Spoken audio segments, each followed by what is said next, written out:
Genius, welcome back to the class. So genius, आज अपन discuss करेंगे illustration number 12 of capital structure. तो चलिए पहले क्वेश्चन को अच्छे से रीड करेंगे। Best of luck limited, a profit making company, has a paid up capital of ₹100 lakhs। तो इसका पेड अप कैपिटल दे रखा है अपन को 100 lakhs, consisting of 10 lakh equity shares of ₹10 each। 10 lakh equity shares है, ये नंबर ऑफ शेयर्स दे रखे हैं, 10 रुपए फेस वैल्यू है, तो हो गया टोटल 100 lakhs। आगे देखते हैं। Currently it is earning an annual pre tax profit of ₹60 lakhs। अभी की बात कर रहे हैं, जब इसमें कैपिटल 100 lakhs लगा है तब अपन अर्न कितना कर रहे हैं।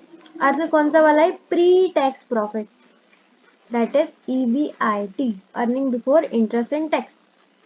अब यहाँ पर आप कहोगे ये तो प्री टैक्स दे रखा है, यानी कि EBT है ना, अर्निंग बिफोर टैक्स दे रखा है। Pre tax profit that is earning before tax, पर आपने इसको EBIT क्यों माना? अरे चुप हो जाओ, आपने इसे EBIT क्यों माना, earning before interest and tax? तो सिंपल सी बात है, इसमें सिर्फ और सिर्फ इक्विटी है, इसमें डेट तो है नहीं है। ठीक है, तो डेट नहीं है तो इंटरेस्ट नहीं है, और इंटरेस्ट नहीं है तो इसको हम EBT भी बोल सकते हैं और EBIT भी बोल सकते हैं। क्लियर? दोनों ही बोल सकते हैं। कितना गिवन है अपन को? EBT बोलो या EBIT, ये गिवन है 60 lakhs। क्लियर? आगे देखें। The company shares are listed and are quoted in the range of 50 to 80। Company के शेयर जो लिस्ट है, सिंपल आपको पता ही होगा, यानी कि डीमैट वगैरह में शो होते हैं। आगे देखें। The management wants to diversify production and has approved a project which will cost ₹50 lakhs। Management जो है अपने काम को बढ़ाना चाहता है और उसके लिए एक प्रोजेक्ट भी अप्रूव हो गया है, लेकिन उसकी जो कॉस्ट है वो पड़ेगी 50 लाख, यानी कि अपन को 50 लाख रुपए की जरूरत है अभी एक्सपेंशन करने के लिए। तो 100 lakhs तो पहले से ही लगे थे, अब अपन को कितना चाहिए? 50 lakhs।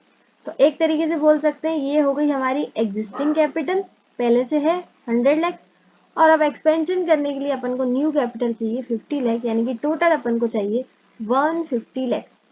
ठीक है, and which is expected to yield a pre tax income of ₹40 lakhs per annum. यानी ये 50 लाख रुपए लगाकर हम कितना कमाने वाले हैं ये भी अपन को पता है। 50 लाख रुपए लगाकर अपन कमाने वाले हैं 40 लाख हर साल। बहुत बढ़िया बात है। तो देखो, 100 लाख लगाकर हम 60 लाख कमा ही रहे थे, अब 50 लाख लगाकर हम 40 लाख कमाएंगे, यानी कि अगर टोटल 150 लाख लग जाएगा बिजनेस में तो अपन कितना कमाएंगे? 100 lakhs। ये समझ में आई बात कि नहीं आई सबको?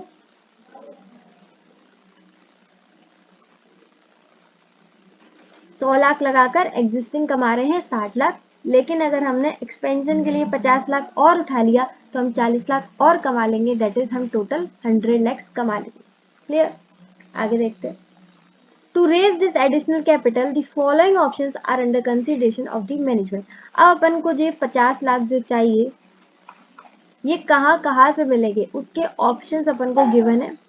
ठीक है, वो एक एक करके ऑप्शंस देखेंगे। टोटल 3 ऑप्शन गिवन है, A, B और C। अच्छा, वैसे सबसे पहले इस क्वेश्चन को बहुत बड़ा थैंक यू, बहुत ही सीधा साधा सरल क्वेश्चन है। जैसे कि मैंने आपको जब इसके कॉन्सेप्ट समझाए थे तब बताया था कि इतने सीधे साधे क्वेश्चन आजकल के ज़माने में जैसे लोग नहीं मिलते, उस तरीके से इतने सीधे साधे क्वेश्चन नहीं मिलते जो कि आपको EBIT सीधा का सीधा गिवन हो। लेकिन ये क्वेश्चन इतना अच्छा है, इतना सीधा साधा है कि आपको सीधा सीधा उन्होंने बता दिया कि 50 लाख लगाकर अपन हर साल 40 लाख कमाएंगे, यानी क्लियरली आपको EBIT गिवन है। ठीक है, तो बहुत ही बढ़िया क्वेश्चन है, अपन को EBIT की टेंशन ही नहीं लेनी। अब ये देखते हैं कि ये जो 50 लाख अपन एक्सपेंशन के लिए उठाने वाले हैं, ये हम पैसा कहाँ से लेकर आएंगे। ठीक है, ऑप्शंस देखते हैं।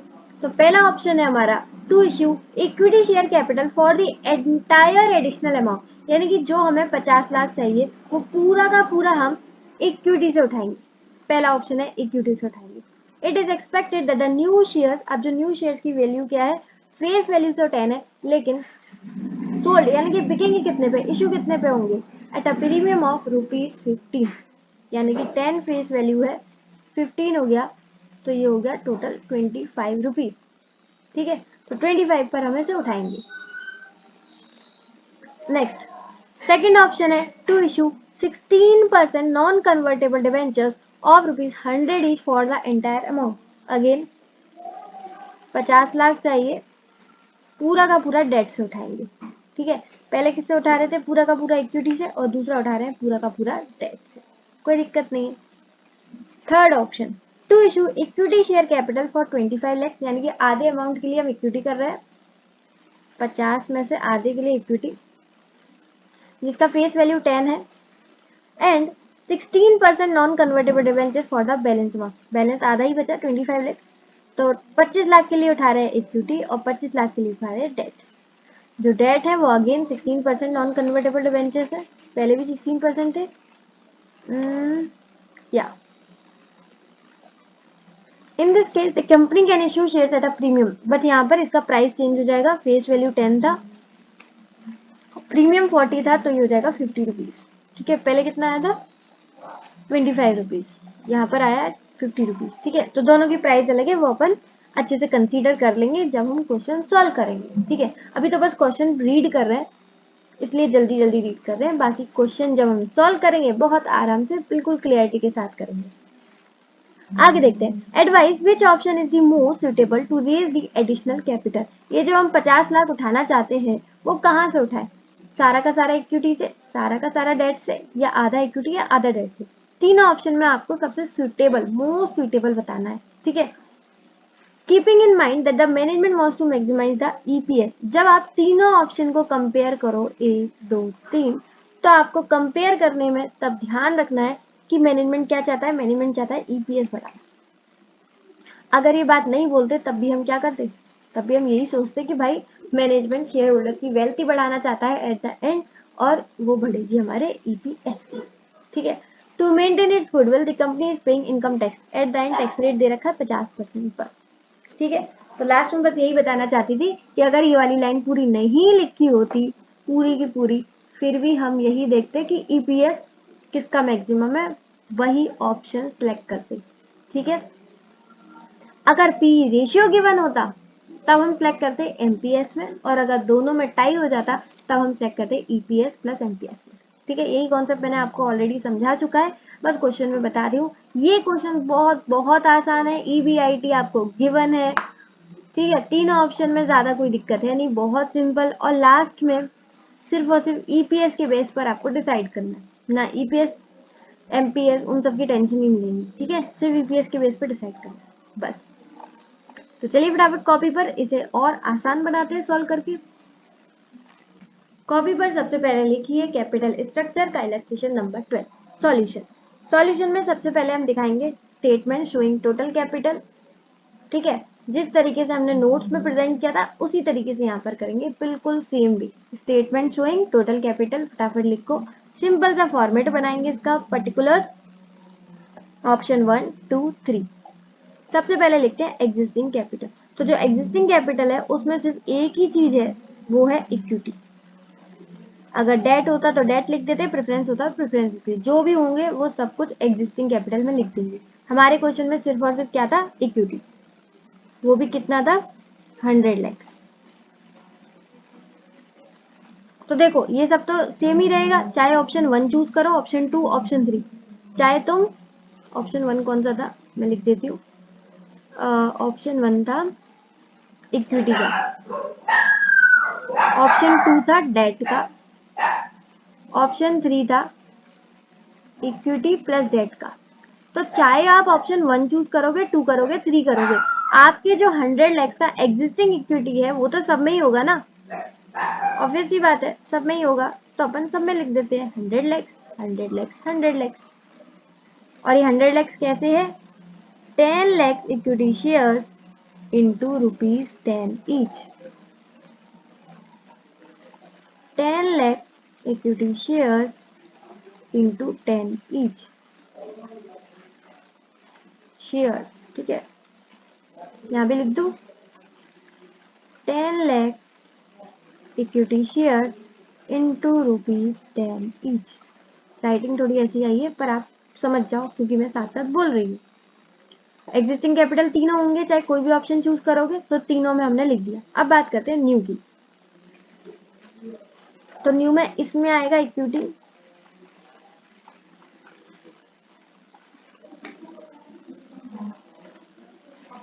ठीक है। इक्विटी कितना है इसमें? इसमें हाँ पूरा का पूरा अमाउंट था, पूरा एडिशनल अमाउंट कितना चाहिए ये तो देख लूँ एक बार। 50 लाख आई गेस, हाँ सही है 50 लाख।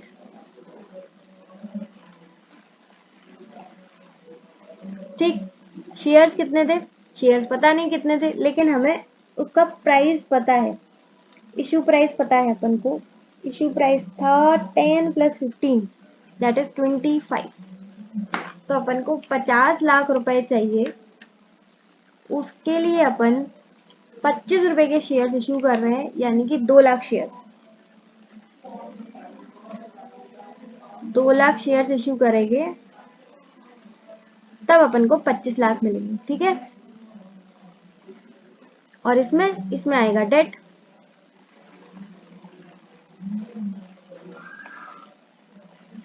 इसमें आएगा डेट। डेट कितना था? I think 16%। कितने वाले डेट थे? फेस वैल्यू बताया था क्या? 100 ईच का, 100 ईच, ठीक है। और अमाउंट कितना था? 50 लाख।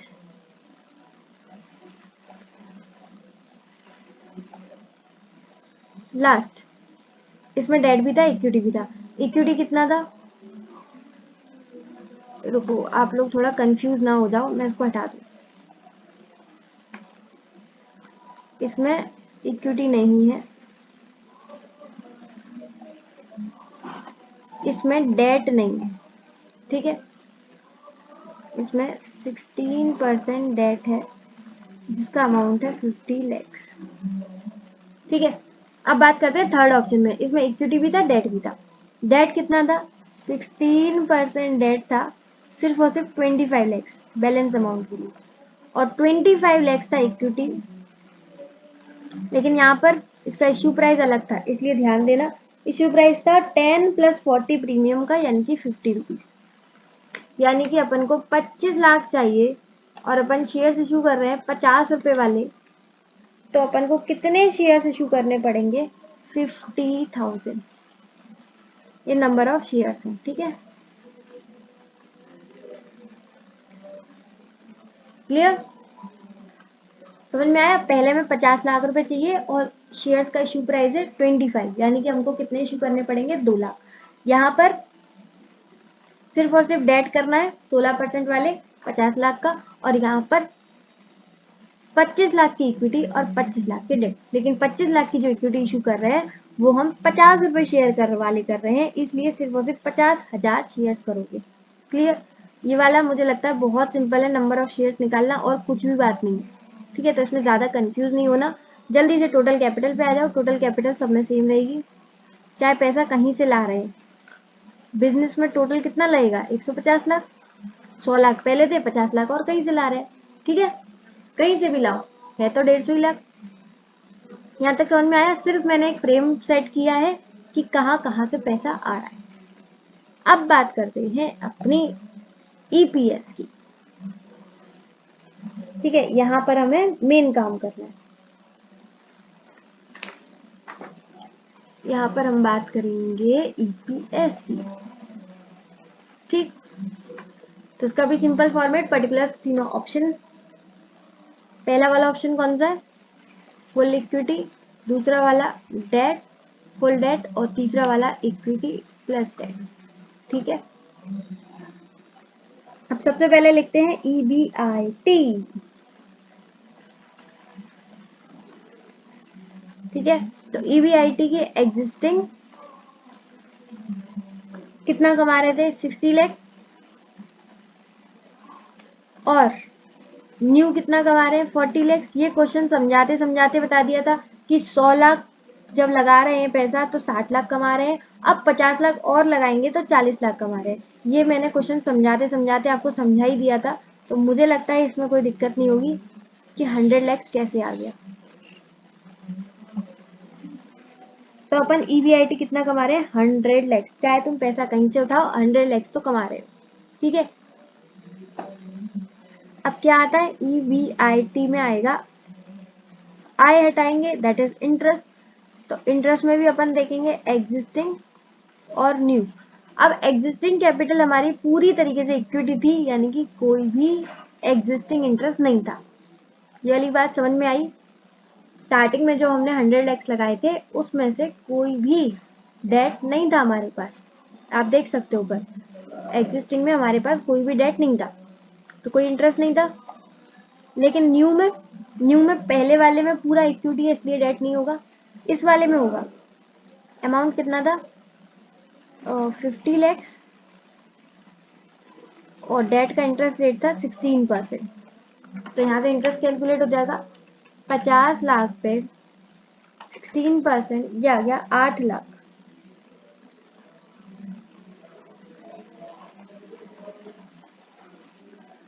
ठीक है। थर्ड वाले ऑप्शन में डेट था क्या, था, लेकिन सिर्फ और सिर्फ आधे अमाउंट के लिए, that is 25 lakhs. Percentage same था, यानी कि हाफ ही आ जाएगा, इसको कैलकुलेट करने की जरूरत नहीं है। 4 लाख आ गया। ये समझ में आया सबको। एग्जिस्टिंग में कोई डेट नहीं था, इसलिए कोई इंटरेस्ट नहीं आया, अगर होता तो डाल देते, सिंपल। न्यू में पहले वाले में नहीं आएगा क्योंकि कोई डेट नहीं है, पूरा का पूरा इक्विटी है। सेकंड वाले में पूरा का पूरा अमाउंट से था, और थर्ड वाले में हाफ से। अब बताओ, आई माइनस करोगे EBIT में से तो क्या आएगा, EBT। पहले वाले में आ गया 100 लैक्स, दूसरे वाले में आएगा 100 में से 8 गए, कितना बचा, 92 लैक्स। 4 गए तो 96 लैक्स। क्लियर। अब बताओ EBT, टी माइनस करेंगे दैट इज टैक्स। टैक्स का परसेंटेज कितना दे रखा था, 50%, यानी कि हाफ हो जाएगा, तो ये हो जाएगा 50 लैक्स। अब आपको समझ में आ रहा होगा टैक्स से हमारी कमाई कितनी कम हो जाती है, आधी। 50 लैक्स आ गया, ये आ जाएगा हमारा अर्निंग आफ्टर टैक्स, EAT। इसका भी हाफ हो जाएगा, 92 डिवाइड बाई 2, 46 लाख गए टैक्स में, बाकी 46 लाख आ गए। 96 डिवाइड बाई 2,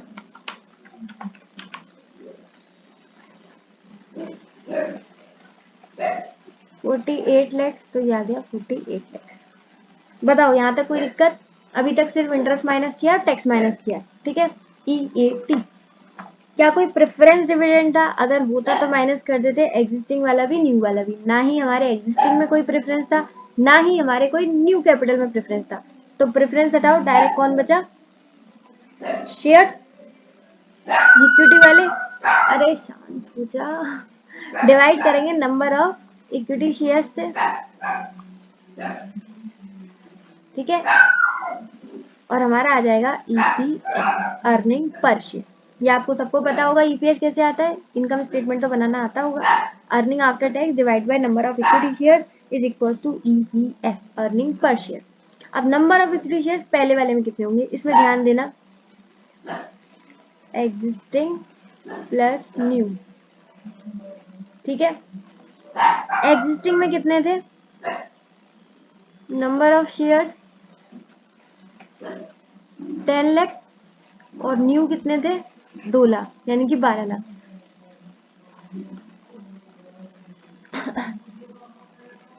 तो यहाँ आ जाएगा 12 लैक्स, ठीक है।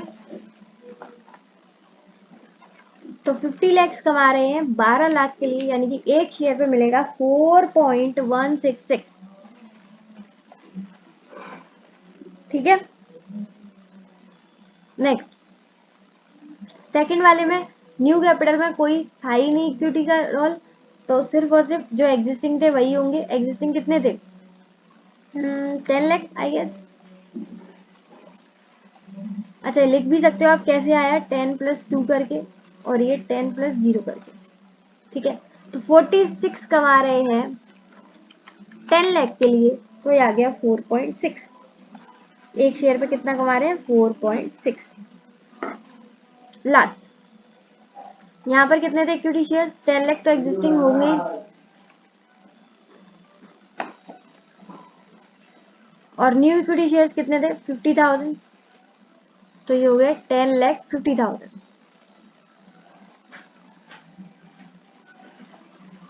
10 लाख प्लस 50,000, तो 10,50,000। तो 48 लाख अपन कमा रहे हैं 10,50,000 शेयर के लिए। तो ये हो गया 4.57। ठीक, तीनों का ईपीएस अपन ने कैलकुलेट कर लिया। आप इतने तो होशियार हो ही कि कंपेयर कर सकते हो। पहले वाले में 17, तीनों में 4 आ रहा है। ये बहुत बढ़िया बात है कि इतना ज्यादा डेविएशन नहीं आ रहा है, सिर्फ पॉइंट्स का आ रहा है 176057। किस में ज्यादा है बताओ? ऑब्वियस ही बात है, ऑप्शन नंबर 2। और यहाँ पर पी रेशियो गिवन नहीं था। अगर गिवन होता तो कुछ नहीं, आप पी रेशियो ऐसे इंटू करके एमपीएस निकाल देते, उसके बाद कंपेयर कर लेते। लेकिन यहाँ पर पी रेशियो नहीं गिवन था तो हमने ये सब नहीं किया। ठीक है, तो यहाँ पर हम सेकेंड ऑप्शन सिलेक्ट कर लेंगे on the basis of EPS. तो उन्होंने मांगी थी एडवाइस चार्टर्ड अकाउंटेंट से। तो लास्ट में बस आपको एक लाइन में आपको ये खत्म करके देना है उनको। ये लाइन जरूर लिख देना, और ज्यादा बढ़ा चढ़ा कर नहीं लिखना, सिर्फ 1 या 2 लाइन या 1 या 1.5 लाइन, बस इससे ज्यादा नहीं लिखना है। ठीक है, तो सिंपल लिख देना जो भी आपको ऑप्शन पसंद आया हो, that is option number 2। Option number 2 क्या है वो भी बता देना। ऑप्शन नंबर 2 है डेट का पूरा जो आप 50 लाख लोगे वो किससे लोगे? डेट से। By issuing of 16% debenture is the most suitable to maximise the EPS. 1.5 line में से खत्म करना एडवाइस देकर, और इसी तरीके से आपकी प्रेजेंटेशन रहेगी। सबसे पहले टोटल कैपिटल का एक स्टेटमेंट क्रिएट करना है, ताकि आपको टेंशन ना हो बाद में कि इक्विटी किस में था, डेट में किस में कितना था, वो सब आपको यहाँ से पता चल जाएगा। और नेक्स्ट आपको ईपीएस का कंप्यूटेशन शो कर देना है। ठीक है, और एट द एंड इस तरीके से एडवाइस दी क्या नहीं है, फुल मार्क्स मिलेंगे, एक भी मार्क नहीं कटेगा अगर इस तरीके से प्रेजेंट करके आओगे। थोड़ी सी मेरी राइटिंग गड़बड़ा गई है, उसके लिए आप थोड़ा सा एडजस्ट कर लेना। बाकी आज के लिए बस इतना ही। If the video is helpful for you then hit the like button, share with your mates as well if it is and yeah do subscribe now. इस तरीके से आपको स्टडी मटेरियल के सॉल्यूशन इस तरीके से आसान बनते जाएंगे। इसी के साथ इसी तरीके से खुश रहिए, मुस्कुराते रहिए। मिलते हैं नेक्स्ट वीडियो में, तब तक के लिए bye bye, be happy always.